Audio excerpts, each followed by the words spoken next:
Yo, what's up mga boss yan? Welcome sa first episode natin ng Expert Option. So ang video na ito ay para sa mga beginner at gustong matutong mag-trade gamit si Expert Option. So kung naghahanap ka ng video na makakapagturo sa iyo kung paano nga ba magsimula, ito ng video ang hinahanap mo. Ipapakita ko sa inyo isa-isa kung ano ang nasa loob ng ating graph para mas lalo nyong maintindihan. At maglalagay tayo ng screen record ng ating cellphone para makita nyo kung ano yung mga tinuturo at masundan nyo ako, okay? So, simulan na kagad natin. So, ayan mga boss, kapag ka-open mo ng app natin, ito agad yung bubungad sa atin, syempre. Ayan, ito ang tinatawag natin na graph. Ayan, nakikita nyo na yan na tumataas baba. Yan ang graph o chart na magdi-decide kung makakapag-profit tayo or hindi. Diyan din sinasabi kung tataas or bababa yung stock trade. So, simulan natin dito sa demo balance. So, ang demo balance naman ay para sa mga bago talaga na kagaya nyo na gusto mag-practice mag-trade. So, kahit maubos nyo siya is no problem kasi hindi naman siya totoong pera. Kaya nakita nyo rin siya na naka-US dollars siya. So, okay lang yan kasi demo balance lang naman. Once naman na nag-deposit ka na ng totoong pera, is automatic yan na mako-convert sa peso. So, pag pinindot nyo yung demo balance, meron ditong real money sa bandang taas. Ayan, kita nyo mga lods. So, yan naman yung pera na dineposit na natin or ating napalago na sa paggamit ng expert option. So, yan, nakita nyo, naka-convert na siya sa peso kasi peso ang currency sa Pilipinas. So, ito naman yung tinatawag natin na asset list. So, yung asset list naman is diyan ka pipili ng apps or kung saan mo gustong mag-trade. Meron diyan Smarty, Google, at yung mga sikat na iba pa, Apple, Bitcoin, pwede ka mag-trade sa kahit saan dyan. So, masasuggest ko, stay lang muna tayo sa Euro, US Dollar, OTC, or sa Smarty. So, dyan lang muna tayo sa dalawang yan. Sa tabi naman nun, makikita nyo itong parang orasan na yan. Yan yung tinatawag natin na duration. So ayan, pwede kang pumili ng kahit anong duration dyan kung gaano katagal mo gustong makita yung result ng trade mo. Pwedeng oras, pwedeng minuto, or kung ano man. So siguro mag-start muna tayo sa 30 seconds. So yan, set lang natin ng 30 seconds yan. Ibig sabihin, pag nag-trade tayo, sa loob ng 30 seconds, magkakaroon na ng resulta kung naka-profit tayo or hindi.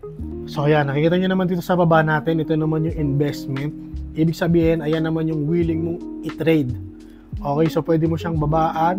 So, syempre, basic lang to. Gusto ko lang naman muna magturo sa inyo. So, babaan lang natin ng kahit 100 pesos, pwede yan.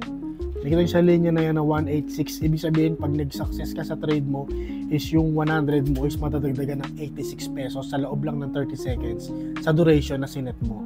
Sa baba, syempre, basic sell at buy button lang yan. So, diyan ka magde-decide kung bibili or magbibenta ka ng stocks. Okay, so magsa-sample trade agad tayo para makita nyo. Select tayo ng asset list natin. Dito tayo sa Smarty. Nag-sell ka sa part na to. Yan, nakita nyo, may lumabas na 100. Ibig sabihin, kapag yung linya na gumagalaw na yan, nakikita nyo yan, nag-up and down, is natapos siya sa below ng linya na pinag-sellan nyo ng part. Yan, nakita nyo sa ilalim nito. Ibig sabihin, bumaba talaga yung stocks. Ibig sabihin, tama yung inyong predict. So, magkaka-profit ka niyan. Ganun lang siya. So, dito siya mag-i-end. Nakita nyo naman yung linya na yan. Hintayin lang natin. So, 30 seconds na lumipas. Ayan, nag-profit tayo. Yung 100 natin, naging 184. So, ganun lang siya mga boss. May iba't ibang duration yan. Pwede mong baguhin anytime. So, halimbawa naman, nag-buy ka naman halimbawa sa part na yan. Ayan, nakita nyo, may lumabas na 100. So, etong gumagalaw na lang na chart natin na yan is natapos sa above nitong line. Ibig sabihin, success na naman yung predict natin at magpa-profit tayo. Pero pag napunta siya sa baba niyan, syempre, automatic ayun, wala tayong mapa-profit dahil mali yung predict natin. So, ganun lang naman siya. Ayan, halimbawa, tignan nyo. So, ayun. Nakita nyo, nag-zero profit tayo kasi nasa baba siya. So, okay lang yan. May mga ganung time talaga.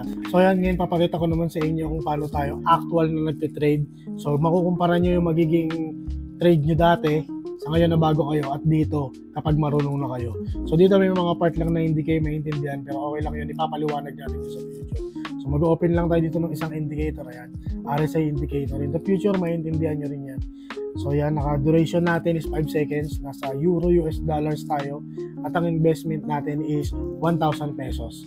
Okay, so dito kailangan medyo mahaba lang, pasensya mo kasi may hinihintay ka na signal si indicator. So yun lang, hintayin lang natin yung signal tsaka tayo mag-trade. So yan.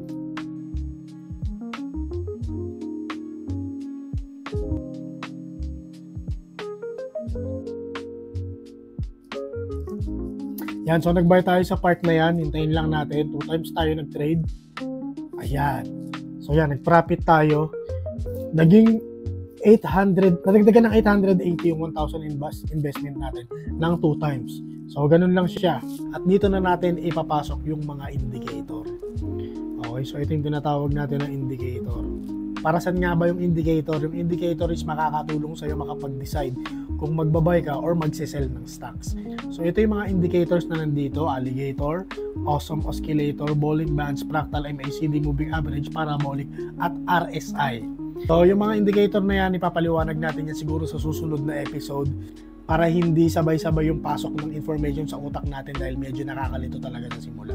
Yan, at punta naman tayo ngayon dito sa finances, ayan, sa deposit method natin para alam nyo kung saan kayo pwede mag-deposit at kung ano ang pwede. So yan yung mga pagpipilian nyo. So usually naman GCash pwede yan eh. Ang minimum natin na pwedeng i-top up dito kung itatanong nyo is 600 pesos talaga. So bakit 600? Kasi naka US based ang expert option, hindi siya naka PHP currency. So yan yung pinakamababa. Pero once naman nakapag-deposit ka na, ang pinaka minimum naman na pwede mong i-trade is 55 pesos, no, equal to $1 sa US. Ayan, para sa episode 1, okay na siguro muna yung mga naituro natin. Hindi natin pwedeng ituro lahat ng sabay-sabay sa loob lang ng isang episode dahil medyo sasakit yung ulo natin dahil talagang nakakalito sa trading. At yun lang muna mga boss, maraming salamat at welcome sa mundo ng trading.